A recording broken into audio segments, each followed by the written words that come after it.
TV. Merci encore une fois de tout ce que vous faites pour le pays. Beaucoup parmi vous sont ceux-là qui prennent nos images, qui les partagent avec d'autres personnes et nous avons des échos. L'information va très loin. Nous vous disons vraiment merci pour tout ce que vous faites. C'est une façon de prolonger l'information au-delà de là où nous sommes, là où nous sommes incapables de pouvoir couvrir. Donc,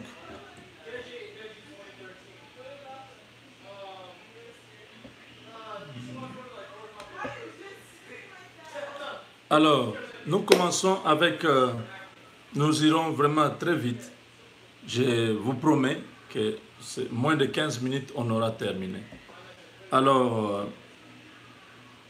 au niveau du Parlement, actuellement, il y a une situation qui se passe. C'est que les calculs risquent d'être refaits et la majorité risque de basculer à tout moment, compte tenu de ce que nous venons de vivre, le départ de Bahati, de la majorité du FCC. Ce départ présage beaucoup de choses et quand nous regardons de près,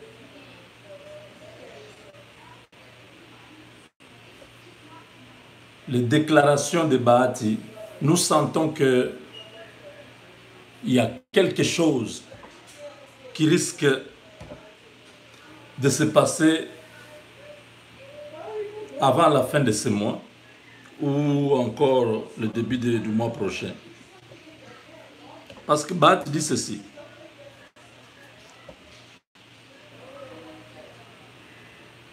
Bahati dit ce qui est certain, c'est que avec mon départ, la charpente du FCC risque de s'écrouler.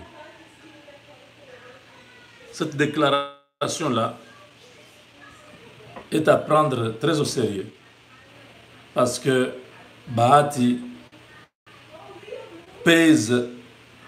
il pesait dans le FCC.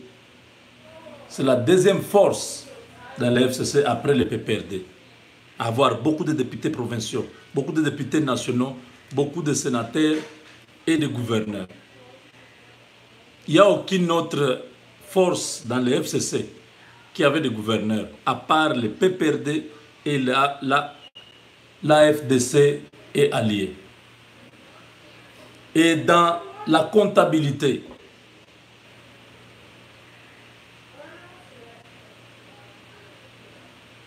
des députés que Bahati a dans l'AFDC et ceux qui sont proches à lui.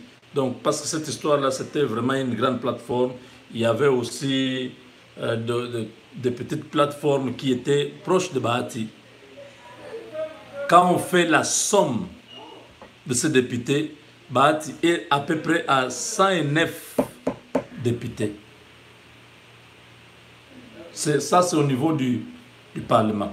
C'est propre 44 députés, plus 20 là-bas, 10 ici.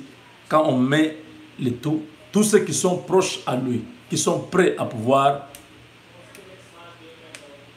aller avec lui, parce que Bahati maintenant est au cash, il a accepté de travailler avec le président Félix Tshisekedi.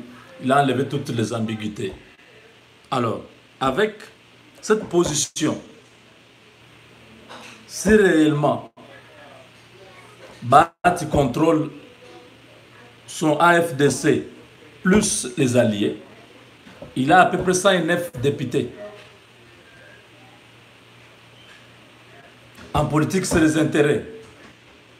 si le président de la République, qui est pratiquement le président du cash, parce que c'est lui qui est au pouvoir, donc c'est lui qui représente cette plateforme-là, s'il promet quelque chose à ce groupe qui vient d'arriver, l'UNC est déjà là, ils sont garantis d'avoir leur part.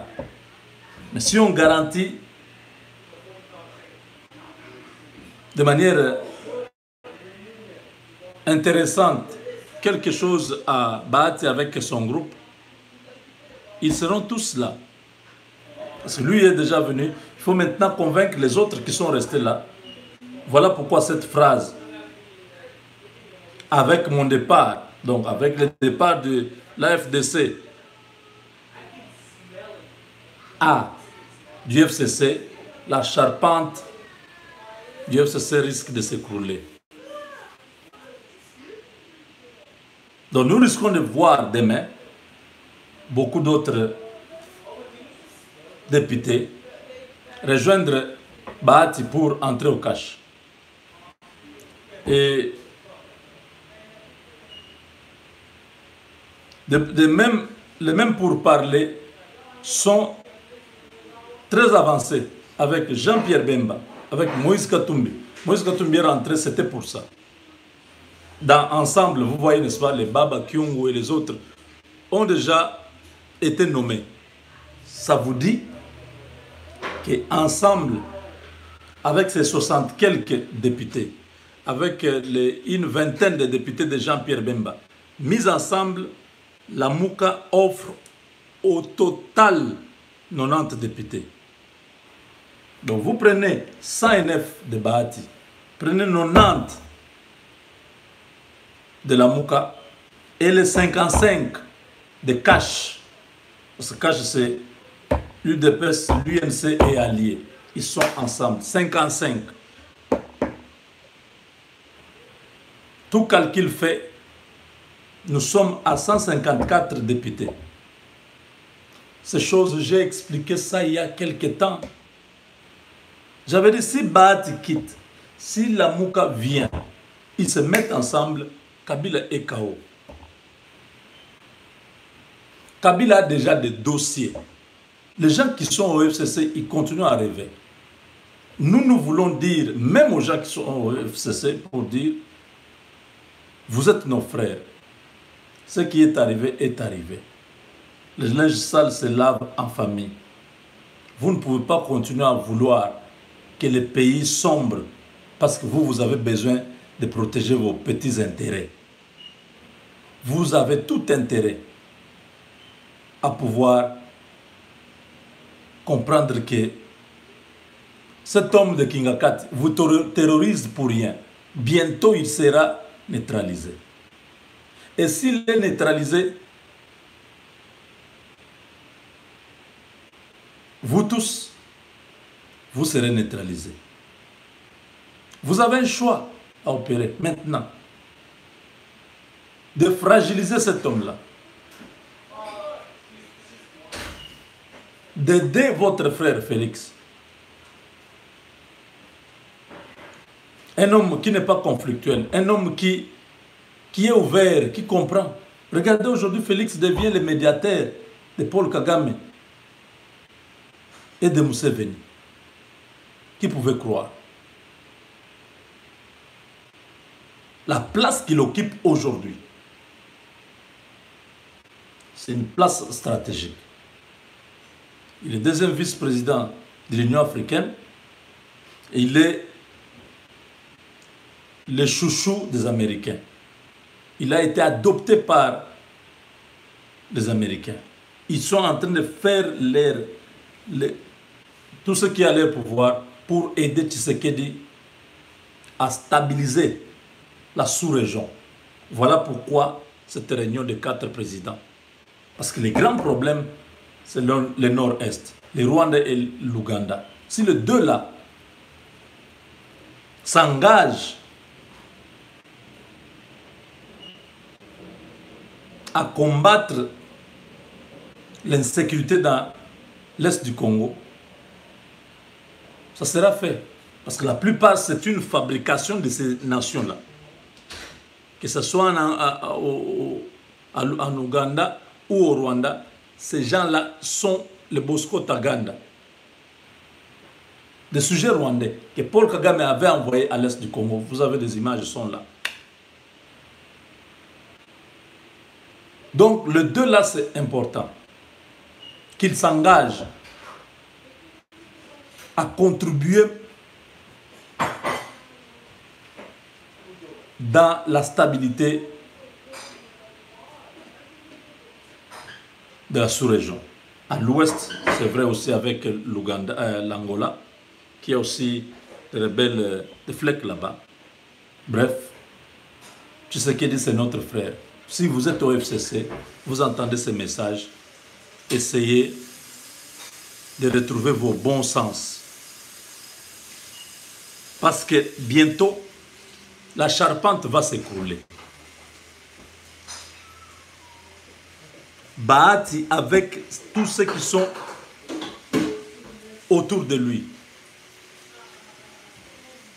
des gens qui sont proches de lui, alliés à lui, les AAAB, les AAAC que vous entendiez là à l'époque des élections, la plupart de ces regroupements-là sont très proches de Bahati. Et quand on fait cette sommation, les regroupements cachent et alliés si Bahati amène sa part et Katumbi avec son Lamuka amène sa part, Tshisekedi a la majorité au Parlement et le Premier ministre ne sera plus Ilunkamba. Ça restera dans l'histoire du monde qu'il y a eu un Premier ministre qui a été nommé mais qui n'a jamais commencé le travail. Il était remplacé par un autre Premier ministre. C'est comme ça. C'est la politique, malheureusement. C'est un jeu où il n'y a pas l'amour. Là-bas, dans la politique, ce n'est pas l'amour qui compte. Oh, mais vraiment, comprenez, non, c'est un vieux, il fallait quand même le laisser même travailler. Non. En politique, c'est les intérêts. Donc, bientôt, si c'est que nous sommes en train de faire comme projection, arriver à se réaliser, nous l'avons fait. Nous l'avons dit il y a 2 mois, vers le mois de mars ou d'avril. J'ai fait cette analyse ici. Je dis le président n'a pas besoin de nommer un Premier ministre. Rappelez-vous de mes paroles. Je dis que le président crée sa propre plateforme majorité présidentielle. Que les gens viennent adhérer. Qu'il laisse, oh non, il y a déjà une majorité. Non, qu'il crée une plateforme politique qui sera appelée majorité au pouvoir ou majorité présidentielle. Que tous ceux qui veulent adhérer librement, qui viennent adhérer, il va avoir la majorité. C'était dans cette optique-là. Parce que Bahati était déjà dans cette histoire depuis longtemps. Mais il cherchait comment sortir sans créer des problèmes. Il a préféré qu'eux créent ces problèmes-là pour qu'il ait la raison de partir. C'est comme une femme. Elle fait des histoires, elle attend que tu puisses les chasser pour qu'elle ait raison. Et malheureusement pour les FCC, ils sont tombés dans les pièges de Bahati. Donc, si nous prenons les 109 députés de Bahati, hein, c'est les 44 plus les autres, ça fait 109 la comptabilité. Plus les 55 de Cash et Alliés, plus les 90 de la Mouka, Tshisekedi peut gouverner le pays avec comme Premier ministre peut-être Jean-Pierre Bemba, Moïse Katumbi, ou peut-être une autre personne de la Mouka, pas Martin Fayoulou, parce que lui n'en a pas besoin. Ah bon, peut-être, s'il accepte, je ne sais pas. Pas Mouzit, parce que lui, il a laissé un goût amer au Congolais. Il ne peut pas devenir encore Premier ministre. Donc, cette nouvelle dynamique que Bahati amène, ça va ça risque de faire très mal de l'autre côté. Ces gens, vous pouvez les voir, ils sont tristes. Hein? Oh, je suis à 15 minutes. Oh là là, je m'excuse. Je vais juste vous montrer. Les gens du FCC, hein, vous sentez vraiment que c'est la tristesse. Ces gens ne sont plus sûrs. Hein? Mais comme ce sont des sorciers, des primacuria, francs-maçons, tout ça, ils s'encouragent.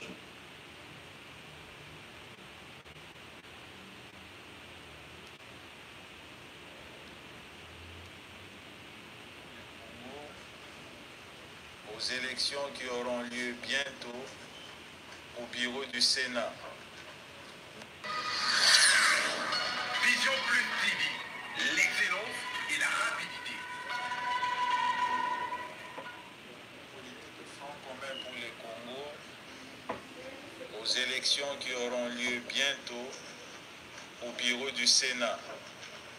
Nous avons donc l'honneur et le plaisir de présenter ces tickets aujourd'hui autant à nos électeurs, notre base naturelle qui est constituée des sénateurs FCC, mais également à la presse qui est présente ici. La constitution de ces tickets, évidemment, a tenu compte de l'exigence de représentativité de toutes les sensibilités internes au Front commun pour le Congo, chacune avec son poids politique, mais également d'autres sensibilités qui sont représentées au titre du principe de solidarité qui nous est cher au sein de la famille politique. L'autre critère, bien sûr, c'est celui de la représentativité géopolitique. Tous les espaces régionaux sont représentés au sein du ticket du FCC. L'espace Grand Équateur, l'espace la Grande Orientale, l'espace Kassai, l'espace Kivu et l'espace Katanga. Tous les grands espaces de ce pays sont représentés aussi au sein de ces tickets. Sans plus tarder, donc, nous allons vous annoncer ces tickets du Front commun pour le Congo qui sera porté à la présidence par le candidat Alexis Tambwe Mwamba, qui est un indépendant. Waouh! Ça, c'est vraiment un conglomérat d'aventuriers, de sorciers. Merci. À la première vice-présidence, nous aurons le candidat Évariste Bochab, qui est issu de ce pays.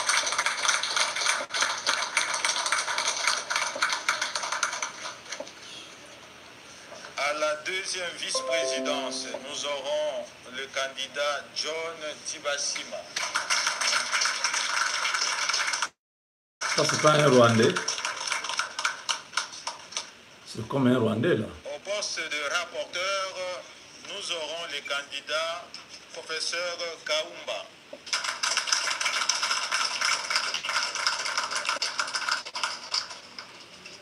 Au poste de questeur, Un autre nous aurons Rwandais. le candidat Eric Rubouye. Oui, ok. Dans Yewana. Au monde, hein? Vous voyez? Un Rwandais. Et au poste de questeur Rubouye. adjoint, nous avons le candidat Zbalafio de ATD.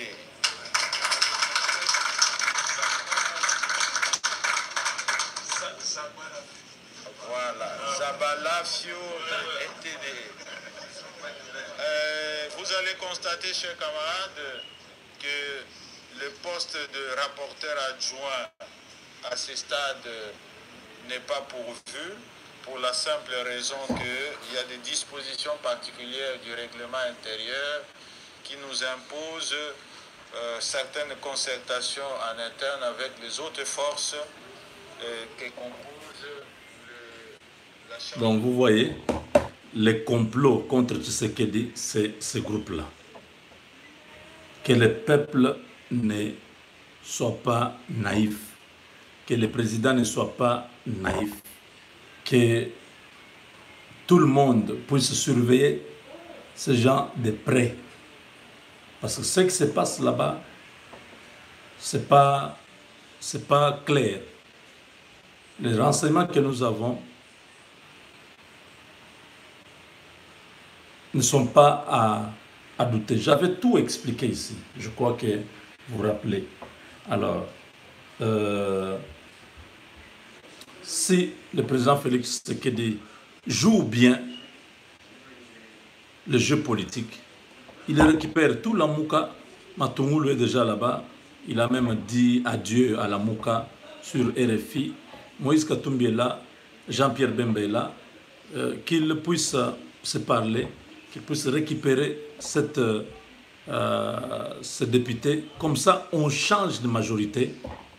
Au lieu d'avoir une majorité qui est Kabila avec son FCC, qu'ils aillent dans l'opposition. On n'a pas besoin qu'ils puissent gérer, co-gérer le pays avec le président Félix. Non, ils ont un bilan négatif. Ils doivent aller aussi observer maintenant ce que c'est gérer un pays. Qu'ils voient comment la gouvernance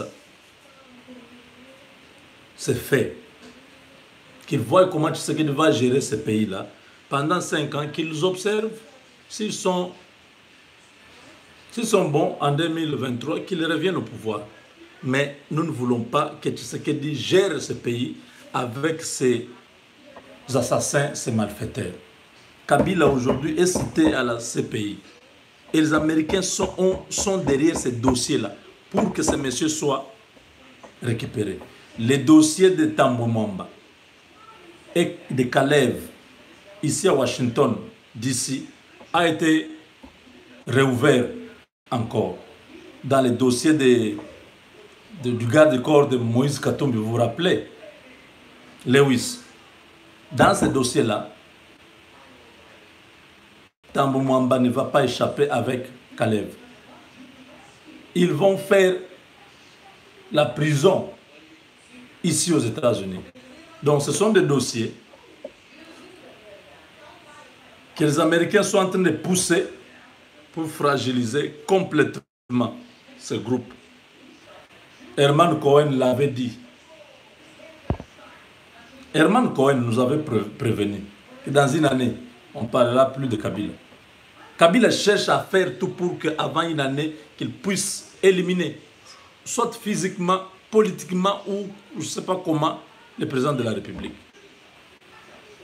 Mais Dieu est là et le président est déjà averti.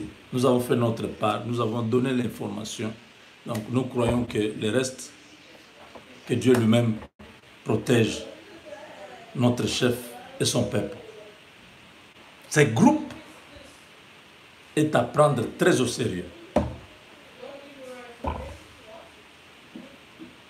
Alors le président sera en Belgique au mois de septembre. Vous avez vu vous-même les images que nous avons postées là, c'est par rapport à son déplacement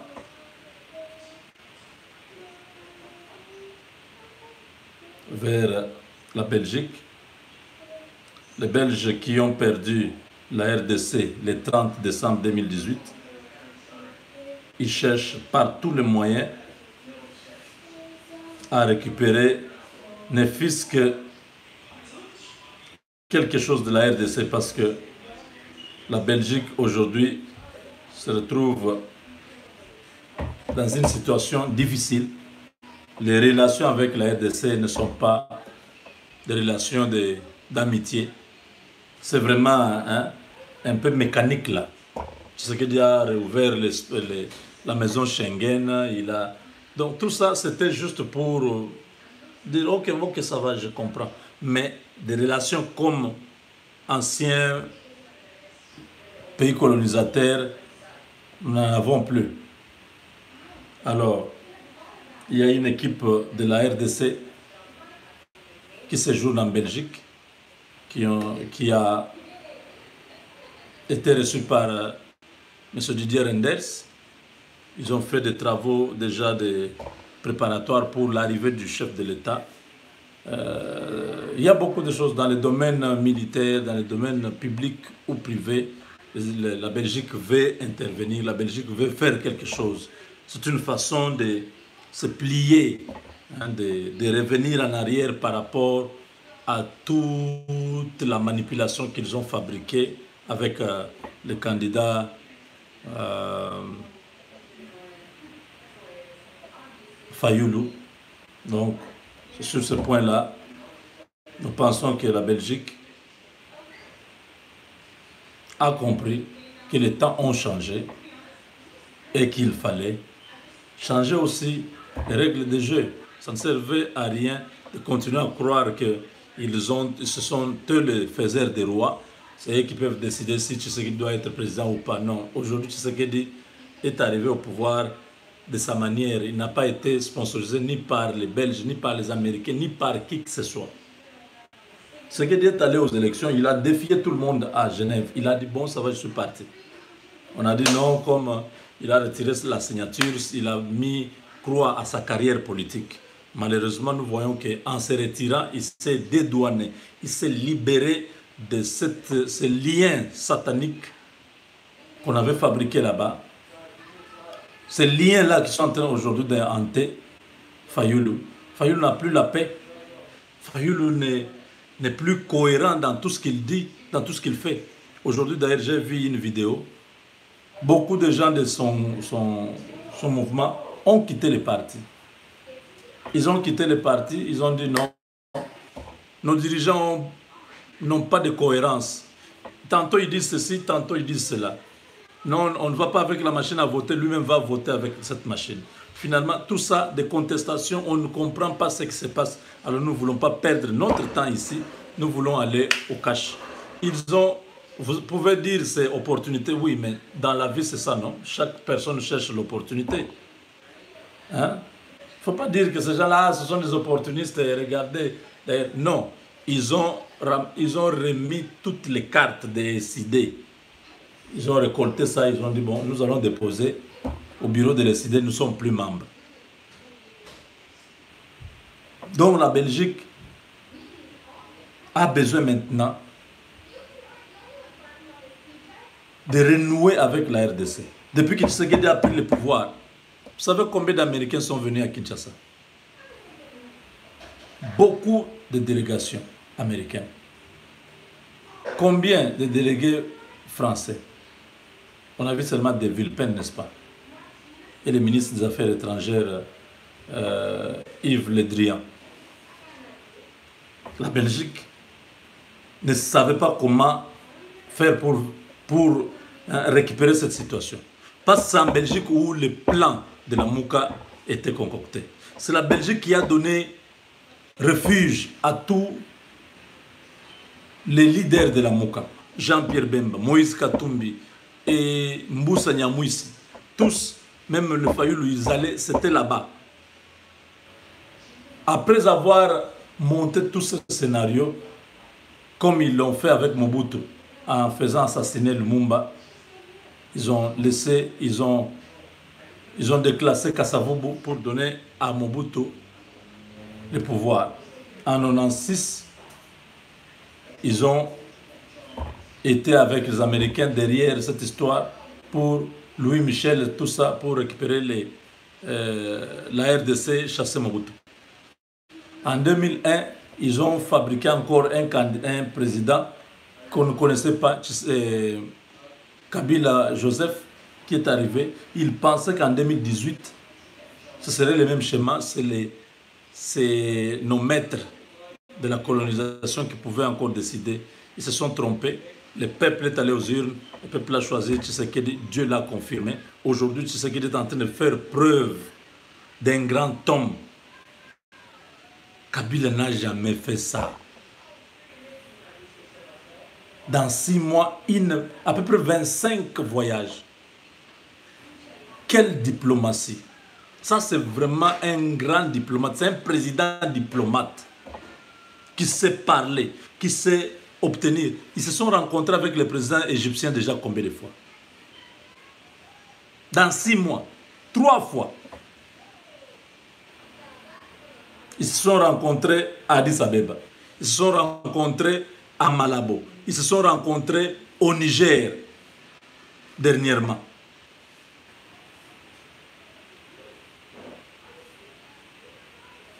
Vous voyez, n'est-ce pas? Avec les présidents sud-africains. Combien de fois? Avec le président angolais, combien de fois? Paul Kagame, combien de fois? Donc, vous voyez vraiment que c'est quelqu'un qui est en train de travailler. Il était au Sénégal. Il était au Gabon, même chez Ali Bongo.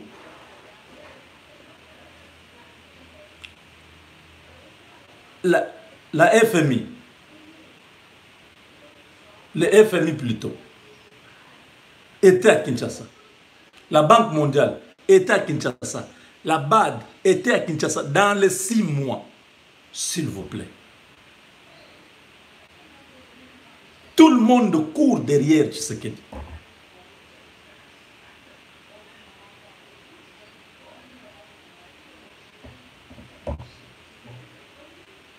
Donc, la Belgique a compris. Ah, ces balais diplomatiques, c'est trop fort. L'ambassadeur américain, lui, c'est devenu normal. Tous les jours, il a une déclaration à faire. Il était dernièrement avec l'épouse du chef de l'État. Donc, il veut que les choses aillent vite, que les États-Unis investissent en RDC. Et les Belges sont en train de regarder tout ce qui se passe. Voilà pourquoi je dis, mais comment? Nous allons continuer comme ça. C'est vrai, le mal est déjà arrivé. Le vin est tiré, il faut le boire. Donc nous avons fait. Ça n'a pas marché. Katumbi d'ailleurs est déjà au Congo. Bemba aussi est déjà au Congo. Mboussa est au Congo. Qu'est-ce que nous continuons à attendre? Tous Matungulu vient d'être nommé. Et tout ça, les gens sont rentrés dans leurs activités normales. Nous voulons aussi qu'ils viennent chez nous. Le président sera en France. Il sera aussi en Belgique.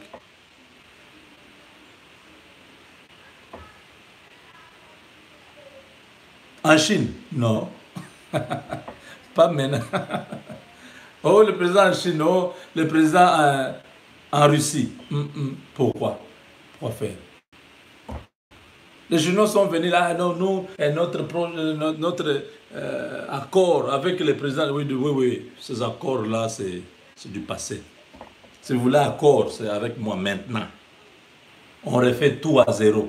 Un accord où vous êtes venus, vous avez creusé nos terres, vous avez laissé des trous partout, vous avez emporté nos minéraux, vous n'avez rien construit comme route, comme infrastructure. Vous voulez encore venir, oh non, et nous avons encore des accords. Quel accord?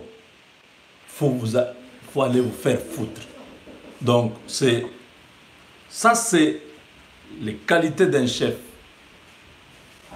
Le gouvernement est bloqué. Le gouvernement ne peut pas sortir parce que le chef de l'État veut affirmer son pouvoir et dire à la population qu'il a écouté sa volonté. Il ne veut pas que la population s'énerve encore en voyant tous les anciens kabylistes au pouvoir. Nous voulons que vraiment ce gouvernement soit les reflets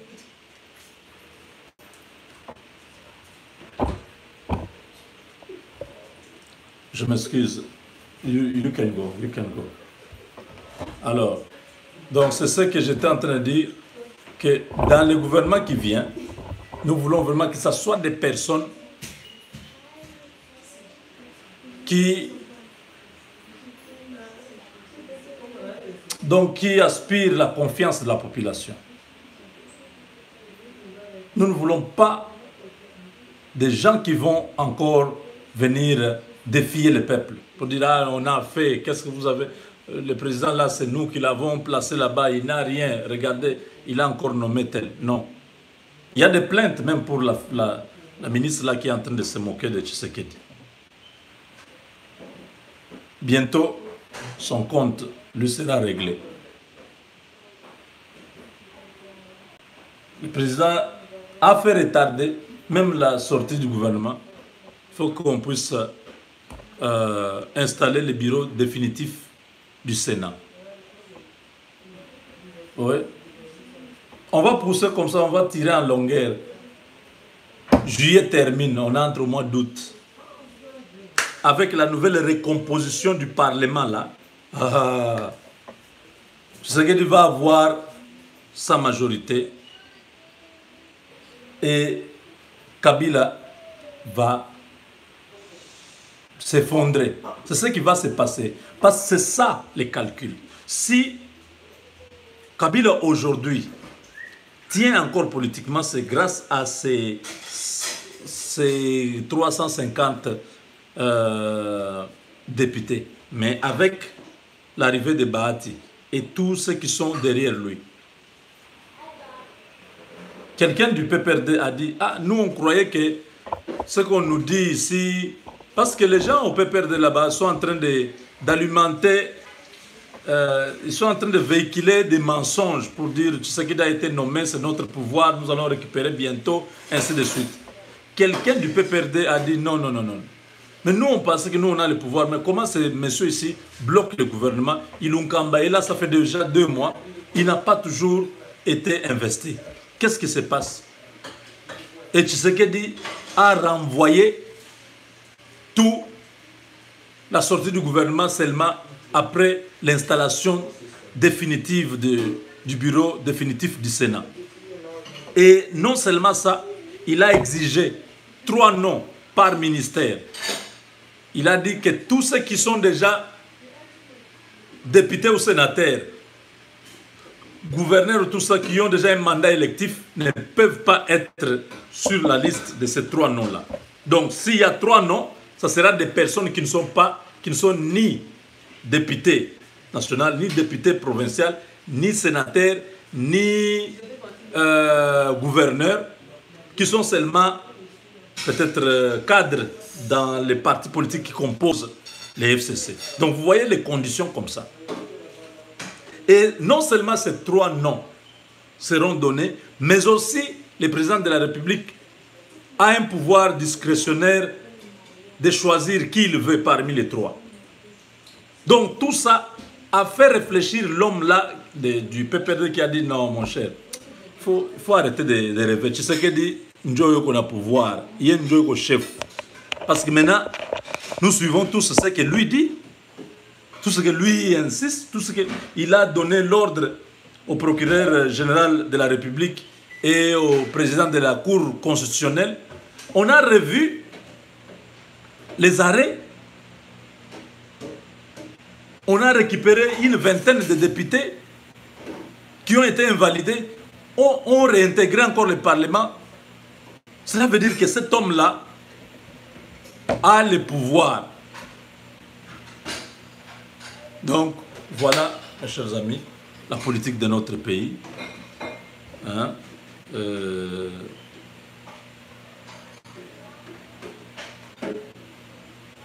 y a trop de mensonges.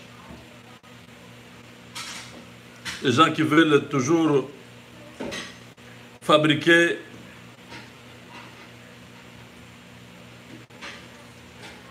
des informations. La situation à Minembwe, il y a un calme actuellement.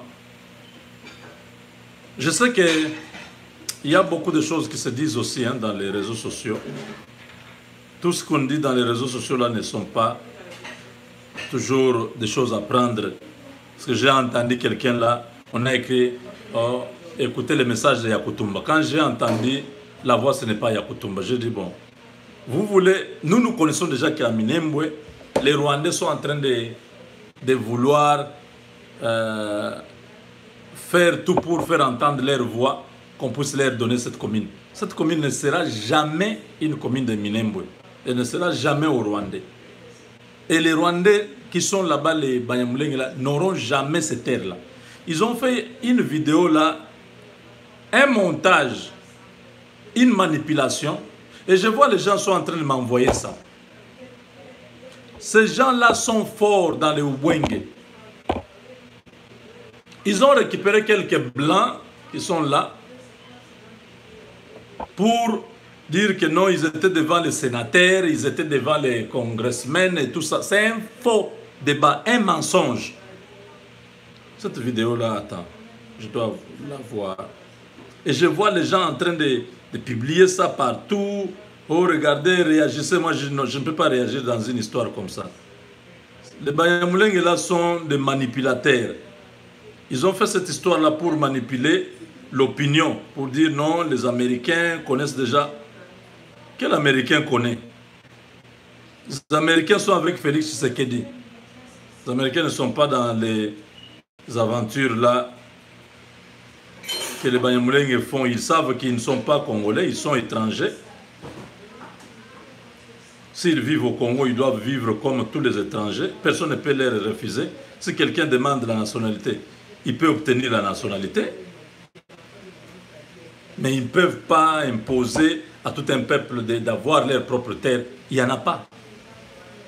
Et même cette histoire, hein, je dis vraiment à mes frères de Fizi, arrêtez, vous êtes à l'extérieur, moi je suis avec vous depuis longtemps, je soutiens Yakutumba, je soutiens tous les Maïmaï qui sont en train de se battre sur le terrain. Mais arrêtez de croire à ce qui se dit. Oh, Félix a trahi, il est en train d'envoyer des Rwandais pour venir tuer. Tantôt, ces Rwandais-là, ils sont 7 000, tantôt ils sont 10 000, tantôt ils sont 15 000. Vous voyez que quand ça devient des histoires comme ça, vous imaginez. Moi, j'ai des gens qui sont vraiment avec Yakutumba. Ces relais qui sont en Tanzanie, qui me communiquent la situation à la minute, qui m'ont dit c'est une manipulation. Ne tombez pas dans cette manipulation-là. Les Rwandais qui sont là-bas, ce sont des Rwandais rebelles qui sont en train de tuer la population que les Maïmaï ont attaqué. Quand les Maïmaï ont attaqué, tous les hauts plateaux là, beaucoup de Banyamulenge ont fui. Ils étaient dispersés presque dans tous les territoires là, Fizi, Mwenga, ils étaient presque partout, ils étaient vus partout. Alors les gens, quand ils voient tous ces gens-là, ils croient que ce sont des militaires rwandais. Non, ça c'est la population qui est en débandade. Il n'y a pas de troupes, ça on m'a confirmé. Il n'y a pas de troupes rwandaises au Congo. Je tiens à m'excuser ici parce que j'avais dit qu'il y avait des troupes rwandaises au Congo. Il n'y en a pas. On m'a confirmé ça par des gens qui sont avec Yakutumba, qui sont proches de Yakutumba. Parce que moi j'avais dit, s'il y a des troupes, envoyez-moi des messages. Prenez même en catimini quelques images de certains Rwandais. Parce que ces troupes-là, ils ne passent pas en l'air, ils ne sont pas transparents, ils ne sont pas comme l'air. Ce sont des humains. Il faut prendre quelques photos. Il ne faut pas nous envoyer des photos de 2008, 2009, quand les troupes rwandaises entraient au Congo. Donc la manipulation est très forte. Il faut vraiment que nous puissions faire très attention. Je m'excuse encore une fois. Je présente mes excuses pour avoir confirmé que les troupes rwandaises sont sur le sol congolais. On m'a confirmé. J'ai fait des recherches pour dire, mais cette histoire ici, qu'est-ce qui se passe exactement? Dites-nous la vérité. Il y a trop de manipulation dans cette histoire. Ce sont les Maïmaï qui sont en position de force là-bas. Ne montrez pas, parce que pour comprendre ce que je suis en train de dire, ces gens sont allés demander le soutien. Sont allés demander le soutien de la communauté internationale. Vous avez tous suivi. Hein? We need justice, we need justice. Si ces gens ici étaient, si ces gens étaient forts, si les militaires rwandais étaient là-bas, ils ne pouvaient pas crier comme ça. Vous voyez ça?